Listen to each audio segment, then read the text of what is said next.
शेतकऱ्यांच्या कर्जमाफीची मागणी करत निघालेला बच्चू कडूंचा ट्रॅक्टर मोर्चा मोजरीवरून वर्ध्याच्या दिशेने रवाना झालाय। आंदोलनात गोळ्या खाऊ पण आता माघार नाही अशी भूमिका त्यांनी घेतली आहे।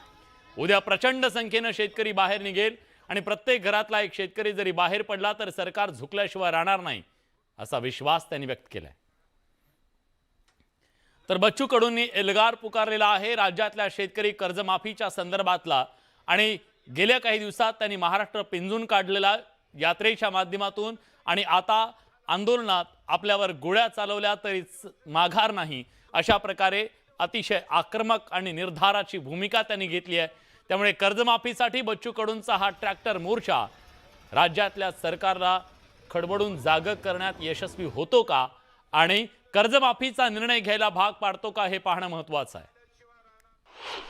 मुख्यमंत्र्यांनी सुद्धा सगळा विचार करून तुम्ही जे म्हटलं तेच आम्ही मागतोय। 7-12 कोरा म्हणणारे मुख्यमंत्री मागं बोलले होते, त्यांनी मिटिंगही घेतली होती आणि मग मिटिंग नंतर काहीच नाही आणि एका इकडे कर्जमुक्ती नाही, दुसऱ्या इकडे भावही नाही। सोयाबीन अजूनही खरेदी केंद्र सुरू केले नाही, कापूस 6 ते 7 हजाराच्या अंदर विकावं लागतं आहे, मक्याचे तेच हाल आहे। आम्ही निश्चय केलेला आहे का इथं पाय घासून मेल्यापेक्षा आंदोलनात गोळी घेऊन मरणारे अधिक तितक्यानं राहिलेल्या शेतकऱ्याला न्याय तरी भेटेल कम से कम।